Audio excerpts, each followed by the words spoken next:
What's up, guys? Astromancer Goddess. I am back today with another deck profile, surprisingly. So I've been not really been playing as much as I used to.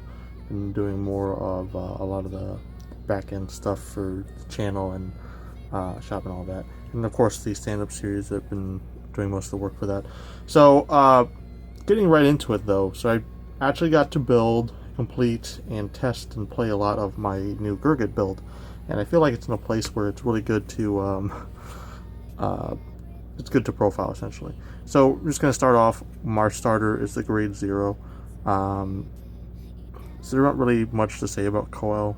Gives you that call as Unite, and there's not really any better starter for Gurguit if you're going to be playing Gurguit.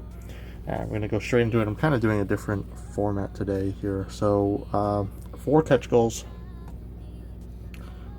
4 Jerry's, 4 crits, the Gurguit crits, and of course 4 heals. There you go, 4 heals. Pretty standard lineup of triggers. Gurguit, I feel, really benefits because he gets all those extra calls and stuff from stands, and most of the gold Paladin stands are really good. Catch goal, there's a reason it's like a $4 or $5 card. It's too good not to run. Jerry's nice. If you were going to switch any trigger out, it would be Jerry, because you pretty much want Scarface. If you're running like a whatever main ace deck that has a crit, you want to run the crit. So grade 1s, we run 2 Jeffreys just for the extra draw, 3 Horses?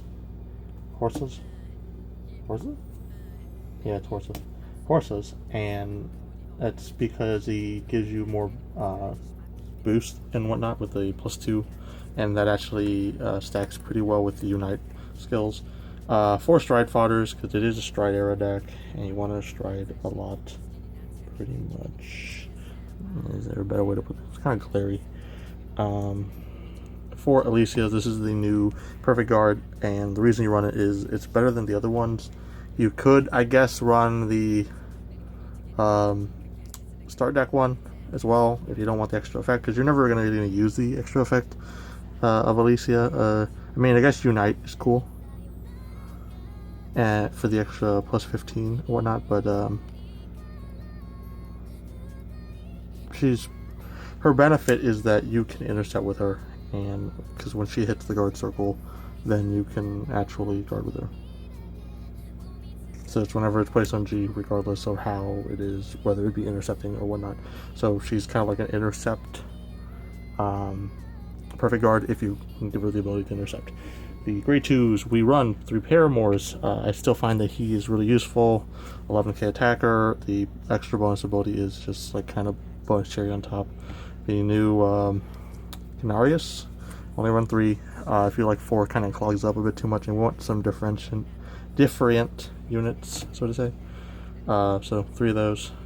It's a better way to do this. So triggers.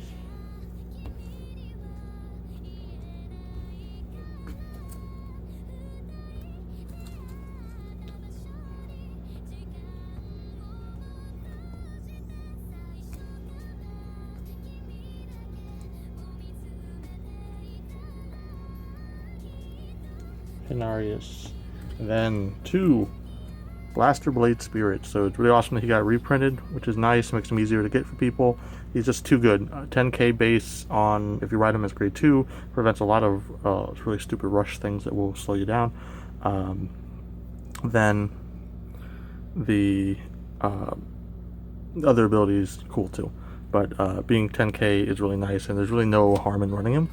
Run 2 Marcia's, gives you the damage unflip.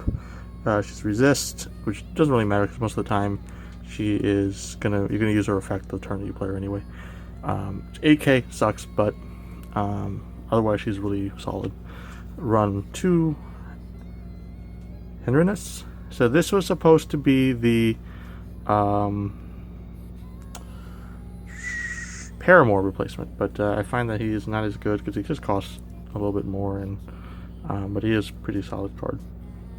So 2, he is if you don't have enough Paramours or Canarius, you could run more of him as well in kind of a more budgety build. But Canarius, is really cheap. I'm not sure how much Paramore is right now, but I think he went down as well. So grade 3s, we run 4, the old Gurguit, mainly because this is a Gurguit deck, so you want the Gurguit name. You don't want to ride this one, but some people like this one better.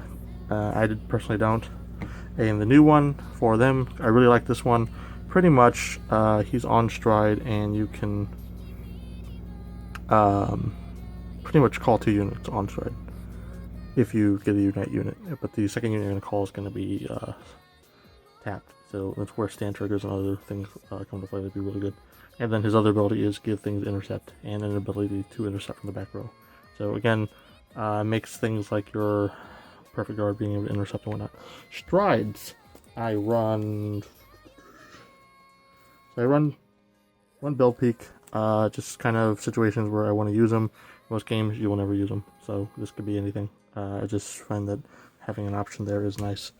So Breeze, I didn't run him at first, but too many decks, stupid decks, try to rush you.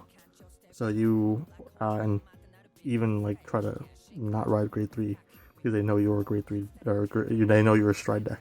So you always want to have something like this. Pretty much required. I've been screwed in games where I didn't have it essentially.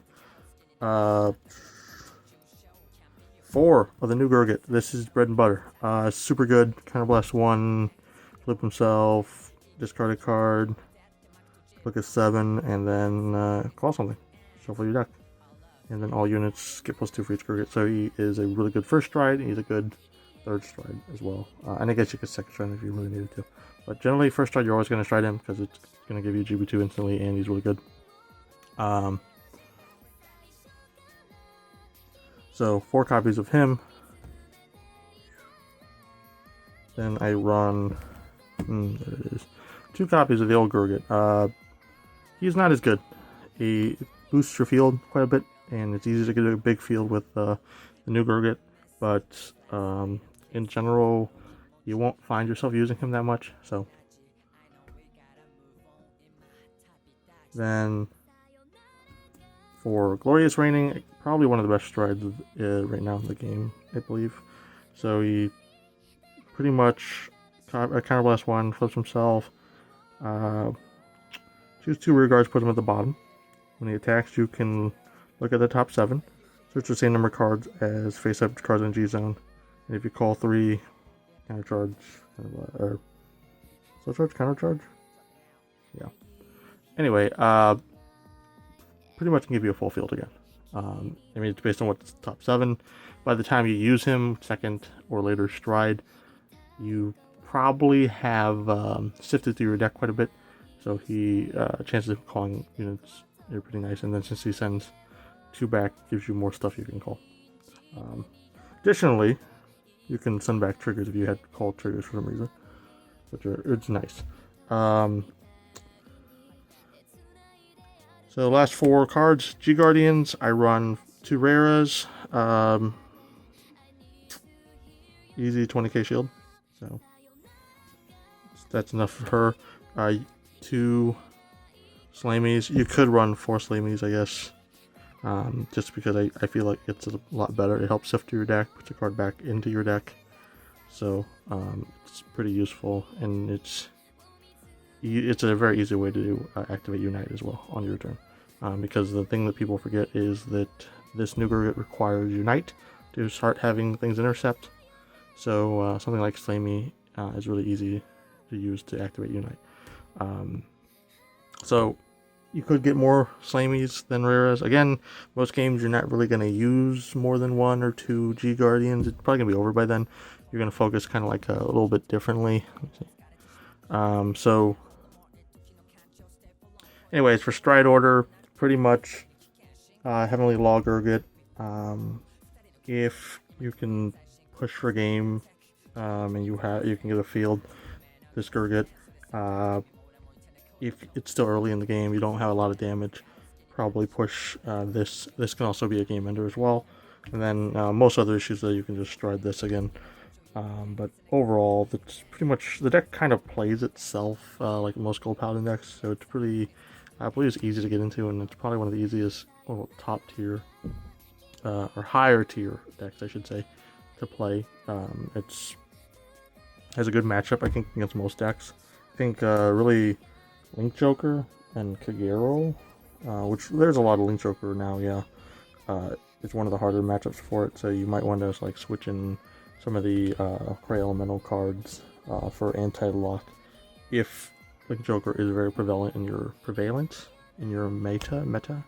So if you have a lot of Link Joker, go ahead and switch some of that. Kagero is not as big of a problem, and Narukami isn't as big of a problem as those because you tend to call over your own stuff anyway. And same with Mega Colony. Like generally, Mega Colony is kind of I would say an advanced matchup, but I wouldn't say it's an impossible matchup because they're going to tap your stuff and you're going to call over your stuff anyway. The Optorandus is very annoying, but you have so much calls on this deck just because it's Gold Paladin that it's not as much of a problem. And then what's really cool, when you are calling a lot of stuff because you have intercept from your field, essentially, your entire field, it's like you have a bigger hand than you actually have. So you can call things like her and triggers and whatnot without having to worry too much. And that's why cards like Jerry and are so good. But yeah, with that said, this guys kind of gives you guys an idea how to build the deck, maybe how to play it. It's kind of autoplay anyway. And Smash your Magic, guys. Thanks for watching, and I will catch you all next time. Hey guys, Camille here! May 20th is coming up and people have been asking about the IYG stand-up series. So I brought a special guest to help me explain. Hello, Camille. Diesel, why are you talking like that? This is the promo, right? Tell him about the tournament. The IYG stand-up series starts at 10 a.m. with a time to register for the tournament. Beat the line by registering online. Singles will be at the event as well as other cool merchandise. Each round will be best 2 games of 3 in Swiss format. That means you're not out if you lose. At the end of the day, there will be a cut to top 8, where best 2 of 3 continues in single elimination format. At least half a case of Vanguard will be given across the top 8, not to mention another special prize. Will you be playing Diesel? Sorry, I fight for my friends. Oh geez. Join us at Yeti Gaming May 20th. And if you can make it, locals May 19th at 6:30 p.m. Stand up, Vanguard.